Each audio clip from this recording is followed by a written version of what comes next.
What's up, Bills Mafia? Welcome back to the channel that bleeds red, white, and blue. The spot where we break the news, tell it straight, and bring you everything Buffalo Bills from Orchard Park to your screen. This team?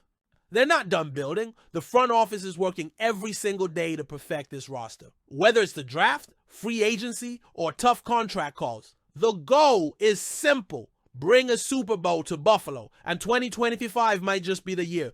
We finally kicked that door down. So if you love this team like I do, and you're fired up for what's next, smash that like button and subscribe to the channel. It helps more Bills fans find this content, and I've got a ton of updates to walk you through today. Let's talk about the move that's got fans buzzing this week. After another painful playoff exit and a defensive-heavy draft, the Buffalo Bills made a surprise splash to strengthen the offense by signing veteran wide receiver Elijah Moore. Yep, that Elijah Moore. The same guy who once torched secondaries with the Jets and had solid production with the Browns despite dealing with injuries and inconsistent quarterback play. Now he's Josh Allen's teammate. And the reaction from fans? It's been mixed. Holy overpay. Sneaky pickup by Buffalo. Fantastic signing. Hopefully they can unlock his full potential. Let's unpack this. Moore pulled in 61 catches for 538 yards last season in Cleveland. On paper, that might not blow you away, but context is everything. The Browns cycled through quarterbacks and never found offensive rhythm. Moore was one of the few steady contributors on a dysfunctional unit, and now he joins an offense led by Josh Allen, surrounded by ascending stars like Dalton Kincaid, Keon Coleman, and James Cook, assuming Cook shows up, which we'll get to in a minute. This move tells us one thing: Brandon Beane isn't done adding our firepower. Not even close. Elijah Moore brings something the Bills desperately need: versatility and speed. He can play outside. He can work the slot. He's dangerous after the catch. And he fits Ken Dorsey's system in a way that lets him complement, not compete with other pieces already on the roster. Let's not forget, the Bills lost Stephon Diggs this offseason. That left a vacuum.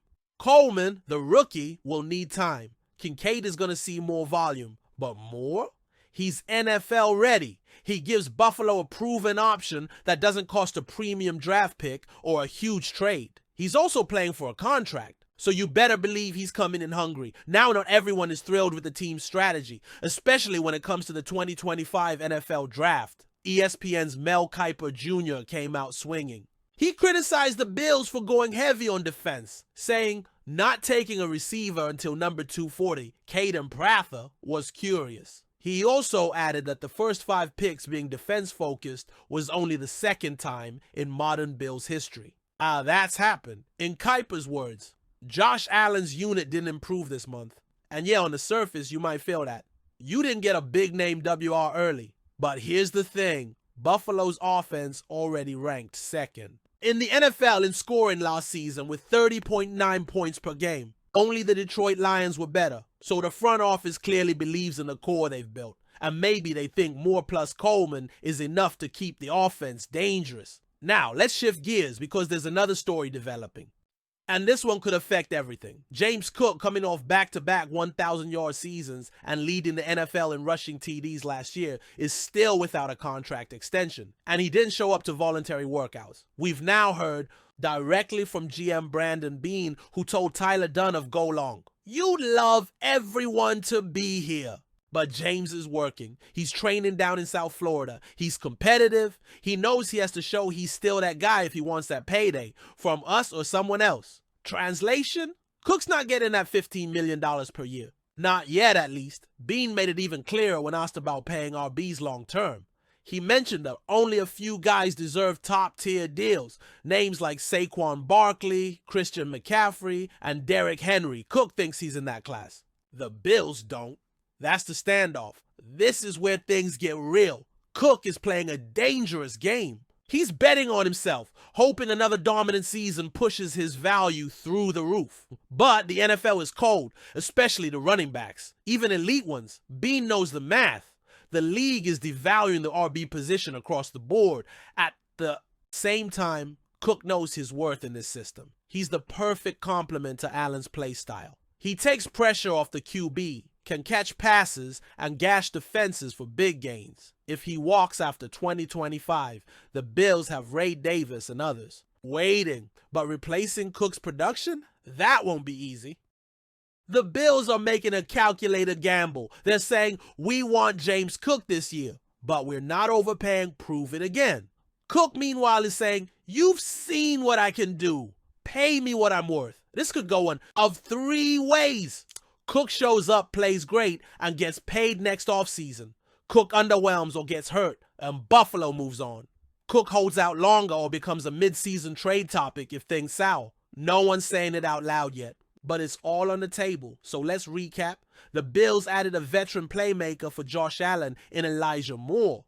They're betting big on their current offensive core rather than overhauling it. And they're letting James Cook play out his situation. Hoping performance, not pressure, determines the outcome. It's bold, it's risky. But this front office has been here before. They believe in the culture. They believe in the chemistry. And most of all, they believe Josh Allen can carry them to the promised land if the pieces around him fall into place. Let's talk about the elephant in the room. A veteran leader, a key defensive piece, and a fan favorite who's somehow still floating out there in free agency. Cornerback Rasul Douglas. We're now more than 6 weeks into free agency. And Douglas, a guy who played a crucial role for this Bills defense, in 2024 is still without a team. It's a bit shocking, honestly. While his 2024 season wasn't his best statistically, his presence in the locker room, his veteran savvy, and his ability to make big-time plays when it counts have all been valuable for this team. And yet, no deal. Not with the Bills. Not with anyone. Now, look, we all love Rasul. That clutch pick 6 against the Chargers, legendary. But the writing might be on the wall in Buffalo. During the 2025 NFL Draft, the Bills used their first-round pick on cornerback Maxwell Hairston, a young, athletic, high-ceiling guy who brings speed and physicality to the secondary. That move alone tells you a lot about how the front office is thinking. They want younger, faster, cheaper. And while no one's officially shut the door on a Douglas return, it sure seems like the Bills are preparing to move forward without him. So, where could Rasul Douglas end up? According to Sterling Sy of Pro Football Network, the most likely landing spot is, drumroll please, the Los Angeles Rams. Yup. The same Rams who still have $19.8 million in cap space are looking to shore up a shaky secondary and who just happen to be in win now mode heading into 2025. Let me read you what Z wrote. The weak spot in the Rams secondary looks to be Ahkello Witherspoon. While his size allows him to be aggressive in press coverage, he gave up 8.5 yards per target last season and has been above 7.0 in 3 straight years. Rasul Douglas could represent an upgrade on that role. Oof, that's not a ringing endorsement for Witherspoon, but it's a solid opportunity for Douglas. Now, let's be fair. Douglas didn't have a great 2024 either. His coverage numbers took a dip. He struggled with separation against younger, faster receivers. And despite the leadership qualities, the advanced stats weren't kind. In fact, both Darius Williams and Witherspoon, 2 corners the Rams are already skeptical about, actually had better numbers than Douglas last year. Williams allowed a passer rating over 100. Witherspoon gave up more than 8.5 yards per target. And Douglas, somehow he ranked worse than both. So why would the Rams be interested? 2 reasons. Veteran leadership in a room that needs stability. A short-term bargain deal for a guy with playoff experience. Before free agency opened, SpotRack projected Rasul Douglas would fetch a contract worth $35.7 million over 3 years. But now, midway through the offseason with little movement on his name, that number has crashed. And that's good news. If you're the Rams, Douglas could now be available for a cheap 1-year deal.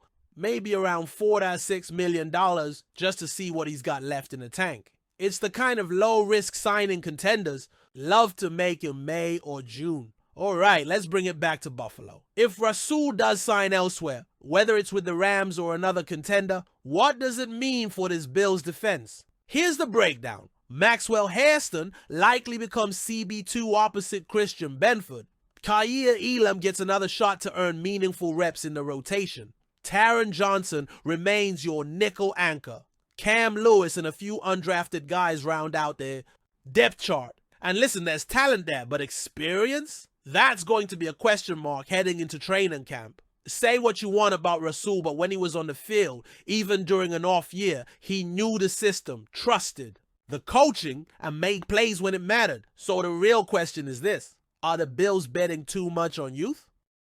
This defense is going to have new starters at key positions, especially in the secondary. Sean McDermott is known for building up cornerbacks, sure, but relying on rookies to hold it down in January? That's risky, especially when your competition is guys like Mahomes, Burrow, Lamar, or maybe even Justin Herbert or Aaron Rodgers in the playoffs. That's the reality of the AFC in 2025. You can't afford growing pains in the postseason. Now I've got one big question for you. Bills Mafia. What's your take on all of this? Do you like the Elijah Moore signing? Should the Bills pay James Cook now or make him earn it? Did the team do enough in the draft to help Josh Allen? Let me know in the comments. I read every single one. And if you're passionate about this team, like I am, drop a like, hit that subscribe button, and turn on the bell so you don't miss any breaking updates this offseason. We've got mini camps, player interviews, roster battles, and more coming your way soon. This is your home for all things Bills, and together we're going to ride this wave into one hell of a 2025 season. Until next time, go Bills. Let's bring it home.